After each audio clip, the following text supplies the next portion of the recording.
Abortion के बाद किन चीज़ों का ध्यान रखना चाहिए, एक एबॉर्शन हो चुका है उसके बाद किन किन बातों का हमें ध्यान रखना चाहिए, आज की इस वीडियो में हम ये जानेंगे।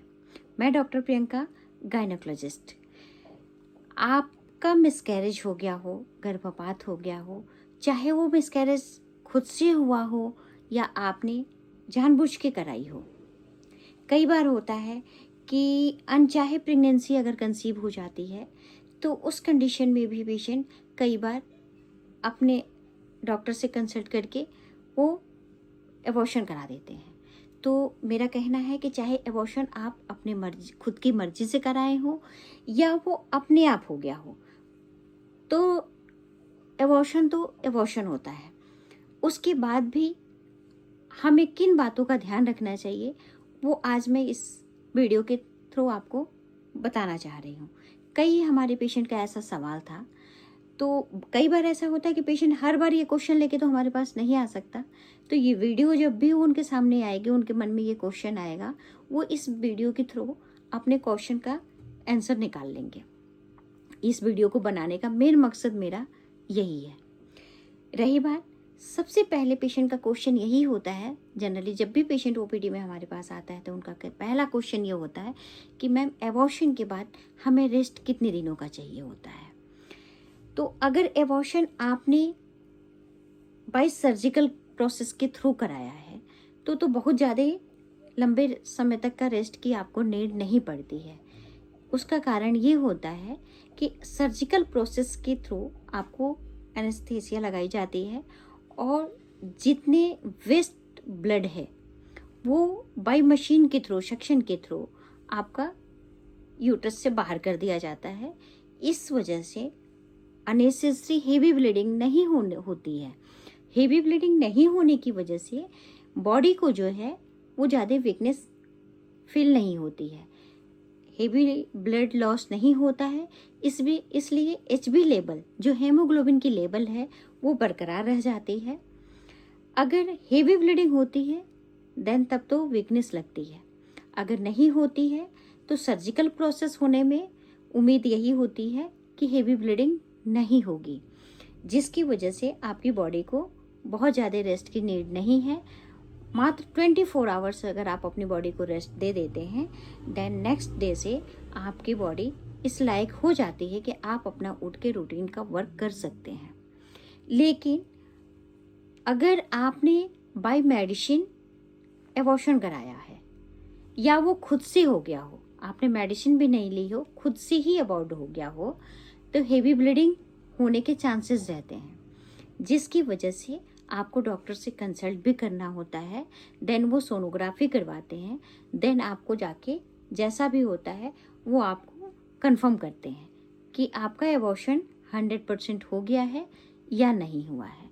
अदरवाइज अगर नहीं हुआ है देन वो आपको फिर से सजेस्ट करते हैं, और अगर हो गया है तो फिर आपको वो folic acid, minerals, vitamin B12, vitamin D3 के मेडिसिन दे के आपको रेस्ट करने का बोलते हैं, जिसमें 1 वीक से 10 डेज तक आपको रेस्ट चाहिए होता है।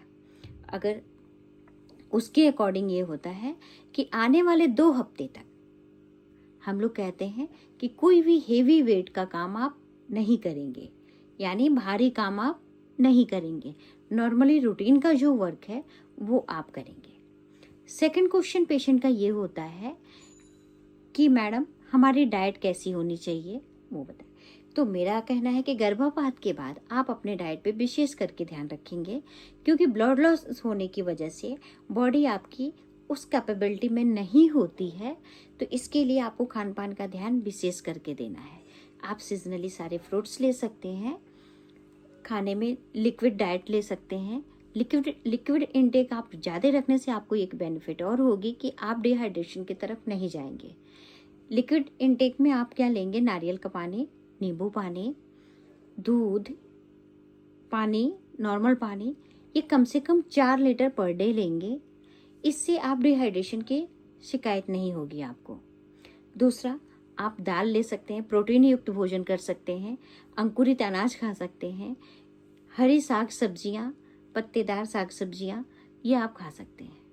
इसके खाने से आपको हमेशा विटामिन्स मिनरल्स आपके बॉडी में प्रचुर मात्रा में मिलेगी, जिसकी वजह से आपकी बॉडी हील जल्दी कर लेगी। आपकी बॉडी को हीलिंग की जो समय हम लोग देते हैं वो इस कंडीशन में अगर आप डाइट रखते हैं तो बहुत जल्दी हो जाती है, जिसकी वजह से आपको बेटर फील लगने लगता है और आप अपना रूटीन का काम आप प्रॉपर कर सकते हैं। तीसरा क्वेश्चन पेशेंट का ये होता है कि मैडम हमारा फिजिकल रिलेशन कितने दिनों बाद हम बना सकते हैं। तो फिजिकल रिलेशन के लिए भी हम लोग 15 से 20 दिन का गैप होना चाहिए।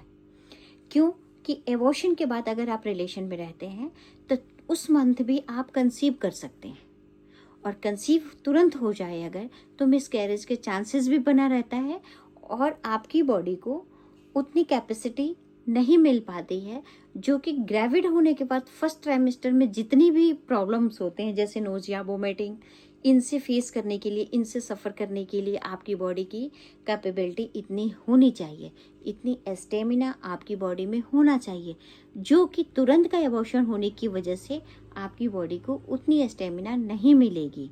इसलिए हम लोगों का कहना होता है कि रिलेशनशिप मिनिमम 20 डेज आप अवॉइड करें। देन सेकंड क्वेश्चन आपका होता है सेकंड बेबी का प्लान कब करें। तो सेकंड बेबी के प्लान के लिए मैंने पहले की वीडियो में भी बताया है आपको कि 3 महीने के गैप कंपलसरी है, कि 3 महीने का तो आप गैप रखें ही रखें, क्योंकि 3 महीने आपकी बॉडी को कैपेबिलिटी 3 महीने का टाइम लग जाता है उतनी कैपेबिलिटी लाने के लिए। रही बात कंसीव, तो आप उस महीने भी कर लेंगे, लेकिन सेम कंडीशन वही जो अभी मैंने जस्ट रिपीट किया कि उतनी परेशानियों का फेस आपको करना पड़ेगा, जिसके लिए बॉडी तैयार अभी आपकी नहीं हुई होगी। तो आप ये करें। नेक्स्ट क्वेश्चन होता है कि हम सफ़र कर सकते हैं कि नहीं। सफ़र आप ऑफकोर्स करिए, बिंदास होके घूमिए फिरिए, क्योंकि हमारी भी चाहत होती है कि अगर आप पेशेंट का एबॉर्शन हो गया है तो उस माहौल से थोड़ा सा वो बाहर जाए, उससे उनका क्या है मेंटली जो भी प्रेशर होता है वो दूर होता है, मेंटली वो अपने आप को बिल्कुल चेंज करते हैं, इन्वायरमेंट उनका चेंज होना चाहिए, जो कि कहीं घूमने फिरने से बहुत जल्दी रिकवर हो जाता है। क्यों? और पांचवा ये होता है कि मिसकैरेज होने का कारण क्या है। पांचवा क्वेश्चन आपका क्वेश्चन होता है एक ये भी कि मिसकैरेज होने का कारण क्या है।